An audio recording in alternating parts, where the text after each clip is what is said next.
સીમાડાના રખેવાળ ગણાતા અબોલ જીવો ઉપર જ્યારે કસાઈની કુહાડી ફરે છે ત્યારે માનવતા કણસી ઉઠે છે। વાવ થરાદના દિયોદર પંથકમાં નર્મદા કેનાલના કિનારે આજે લોહીના ડાઘા અને વિખરાયેલા અવશેષોએ સમગ્ર પંથકને હચમચાવી દીધો છે। કુદરતની અનમોલ સંપત્તિ ગણાતી 5 નીલગાયોનો શિકાર કરીને શિકારીઓએ આબોલ પશુઓની એવી ક્રૂર હત્યા કરી છે કે જેના પડઘા સમગ્ર ગુજરાતમાં પડી રહ્યા છે। વાવ થરાદ જિલ્લાના દિયોદર નર્મદા કેનાલ પાસે રાત્રિના અંધકારનો લાભ લઈ લોહી તરસ્યા અજાણ્યા શખ્સોએ 5 જેટલી નીલગાયોને નિશાન બનાવી હતી। વહેલી સવારે જ્યારે ગામ લોકો અને ગૌપ્રેમીઓ ત્યાંથી પસાર થયા ત્યારે કેનાલના કિનારે ઠેર ઠેર માંસના લોચા અને હાડપિંજર જોઈ તેમના પગ નીચેથી જમીન સરકી ગઈ હતી। આ ઘટનાની જાણ વાયુવેગે પ્રસરતા વન વિભાગની ટીમ ઘટના સ્થળે દોડી આવી હતી અને અલગ અલગ જગ્યાએથી 5 નીલગાયોના અવશેષો કબજે કર્યા હતા। સ્થાનિકોનો આક્ષેપ છે કે રાત્રિના સમયે અજાણ્યા શખ્સો ગાડીઓ લઈને આવે છે અને પશુઓની હેરાફેરીની આડમાં આ રીતે નિર્દોષ જીવોનો શિકાર કરે છે। વન વિભાગે તાત્કાલિક પશુ ડોક્ટરને બોલાવી પંચનામું કર્યું છે અને પુરાવા એકત્ર કરી FSLની તપાસ માટે નમૂના મોકલી આપ્યા છે।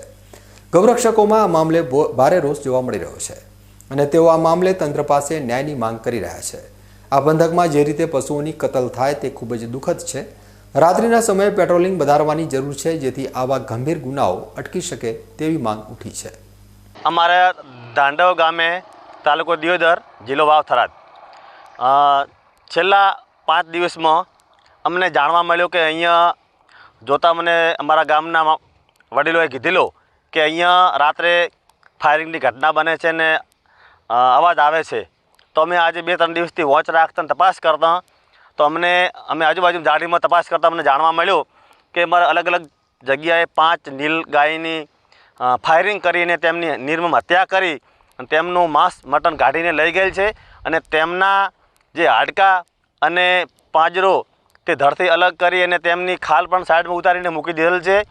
બાજુમાં અમારે ગામમાં જે રખડતી ગાયો જે નર્મદા કેનાલ ઉપર જે ફરતી હતી તે છેલ્લા 15 દિવસથી અમારા આખલા તથા ગાયો પણ અહીંયા અમને દેખાતી નથી। તો અમને ગૌરક્ષકોને અમારા ગામને ખૂબ જ દુઃખ છે કે અમારા ગામની અંદર આ નીલગાયની 5 હત્યાઓ થઈ છે। સાથે સાથે અમારાથી અહીંયા કેનાલે ફરતા આખલાઓ ગાયો તે પણ અમને નજરે દેખાતા નથી। તો અમારી સરકાર શ્રીને અને અમારા ફોરેસ્ટ અધિકારી સાહેબ શ્રી અને પોલીસ ડિપાર્ટમેન્ટને વિનંતી છે કે જે અમારા ગામમાં જે બનાવ બન્યો છે તેમની કાયદેસરની કાર્યવાહી કરી અને જે હત્યારાઓ છે તે મારી ગાયની નિર્મમ હત્યાઓ કરી છે તો અમારા હિન્દુ ધર્મને અમે આખા પણ અમે રોષ છે અને જ્યાં સુધી અમને આનો જે હત્યારો ન મળે ત્યાં સુધી અમે પણ તે આ ગામ લોકો આમાંની સાથે છીએ। અને આપને પણ વિનંતી કરું મીડિયાને પત્રકાર બંધુઓને વિનંતી કે અમારી આ વાત સરકાર સુધી પહોંચાડે અને જે અમારી આ નીલગાયોની હત્યા થઈ છે સાથે સાથે અમારી જે ગાયો અને આખલાઓ અમારા ગામમાંથી ગુમ થયા છે તેમની તપાસ કરી અને અમને ન્યાય અપાવે એવી અમારી ગામ લોકોની અને મારા દાંડવ ગ્રામ પંચાયતના પૂર્વ સરપંચ તરીકે હું પણ આપને વિનંતી કરું છું। ગૌરક્ષકો અને જીવદયા પ્રેમીઓ આ ઘટનાથી વ્યથિત છે।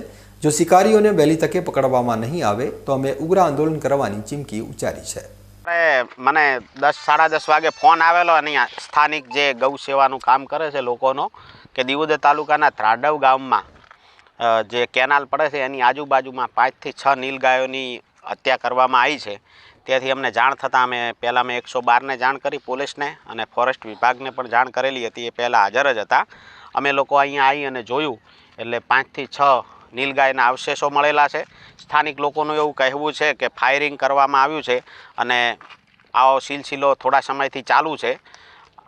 એના અવશેષો જે મળ્યા છે તે ફોરેસ્ટ વિભાગે અત્યારે કબજે કરેલા છે અને સ્થાનિક લોકોનું એવું કહેવું છે કે જે તે આરોપીઓ હોય એમને કડકમાં કડક સજા થાય અને આને FSL રિપોર્ટ કરી અને જે કાર્યવાહી કરવાની થતી હોય એ કરવામાં આવે। પાયલોટિંગમાં કોઈ પલ્સર બાઇક અને એક બ્લેક કલરની ગાડી આવે છે રાત્રે એ લોકો પાયલોટિંગ કરે છે અને હત્યા કરે છે એવું પણ જાણવામાં મળેલું છે। આ ઘટનાના પગલે વન વિભાગની ટીમે ઘટના સ્થળ પર પહોંચી તપાસ શરૂ કરી છે અને મૃત પશુઓના અવશેષો કબજે કર્યા છે અને ગુનેગારો સુધી પહોંચવા માટે ટીમો પણ બનાવી છે। વન્યજીવ સંરક્ષણ કાયદા હેઠળ કડકમાં કડક કાર્યવાહી કરવામાં આવશે તેવી ખાતરી પણ આપી છે। સવારે 10 વાગે જેવો સરપંચ સાહેબનો ફોન આવ્યો દાંડવથી। એમને કીધું કે 5 નીલગાયના મૃત્યુ થયેલા છે। તો અહીંયા જઈને આવીને સ્થળની તપાસ કરી તો ફક્ત ચામડા અને કંકાળ જોવા મળેલ છે। એનું માંસ મચ્છી મટન એનું બધું લઈ ગયેલા છે અને ગામ લોકોના નિવેદનો મુજબ ફાયરિંગ ગત રાત સાંભળતા શિકાર થયેલો છે એવું જાણવા મળેલ છે. તો એ બાબતે ડૉક્ટર સાહેબને પીએમ માટે બોલાવી આજે પીએમ રિપોર્ટ એનું કરાવી છે અને આગળની કાર્યવાહી હાથ ધરીએ છીએ અને એમાં કોઈ પણ ગુનેગાર હશે એને પકડીને કાયદેસરની કાર્યવાહી કરવામાં આવશે.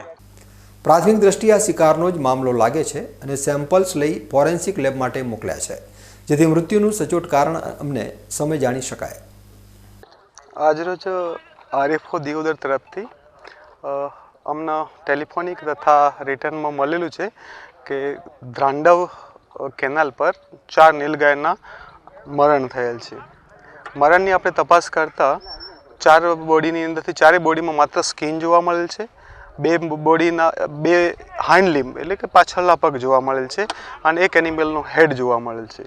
હવે એક્ઝેક્ટ એકલા સ્કિન પરથી કે એક હેડ પરથી પશુના મૃત્યુનું કારણ આપણે જાણી ન શકીએ. બાકી આ જે ચામડી અને એનું હેડ જે પ્રમાણમાં રિમૂવ કરેલું છે એ પ્રમાણમાં આ હત્યા થયેલ હોય એવું અનુમાન લગાવી શકીએ. બાકી આની અંદર હવે આગળની જે કાયદેસરની કાર્યવાહી જે ફોરેસ્ટ વિભાગ છે એમના દ્વારા અને જે ઓર્ગન્સ અમને મળેલા છે એ ઓર્ગન્સના આપણા કયા પ્રકારના ઓર્ગન્સ છે, સ્કિન કયા પ્રકારની છે, એના હેડ પરથી એ જ પશુની ઉંમર આપણે જાણી શકતા હોય છે. એ વિષયનો વિસ્તૃત અહેવાલ અમે આરએફઓ કચેરીને આજે સુપ્રત કરીશું અને આગળ કાયદેસરની કાર્યવાહી થશે. રાત્રે અજાણી ગાડીઓની અવરજવર વધી ગઈ છે. પોલીસ અને વન વિભાગે આ બાબતે કેનાલ રોડ ઉપર ખાસ દેખરેખ રાખવી જોઈએ. હું ધ્રાંડવ ગામનો રહેવાસી છું અને આજુબાજુના ખેડૂતોએ ગામ લોકોએ ને જાણ કરતાં કે ભાઈ 5 દિવસથી કેનાલ ઉપર અવારનવાર લોકો આવે છે અને ફાયરિંગ કરે છે.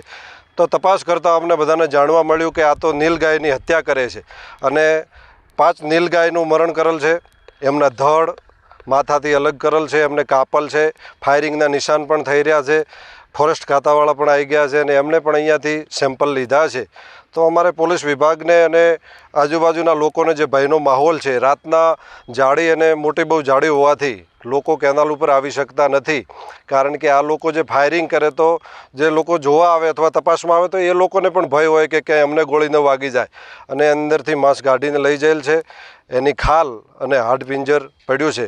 તો અમારી સરકારશ્રીને અને દિયોદર પોલીસ વિભાગને ખાસ વિનંતી છે કે આની તકેદારી રાખી અને જે લોકોએ આ જે કોઈ કૃત્ય કર્યું છે તો એમને જલ્દીથી પકડવામાં આવે અને એમને જેલ પાછળ ધકેલવામાં આવે એવી માગ છે. અંતમાં આ ઘટનાએ વન્યજીવ સુરક્ષા સામે મોટા સવાલો ઊભા કર્યા છે. કેનાલના કાંઠે લોહીલુહાણ હાલતમાં મળેલી આ નીલગાયો માત્ર વન વિભાગની બેદરકારી જ નહીં પણ સમાજમાં ઘટેલી જીવદયાનું પણ ઉદાહરણ છે. જો શિકારીઓને સમયસર ડામવામાં નહીં આવે તો આવનારા સમયમાં આપનું વન્યજીવન ખતરામાં આવી જશે. તંત્ર હવે આ શિકારી ગેંગને પકડવામાં કેટલી ઝડપ બતાવે છે તે જોવું રહ્યું.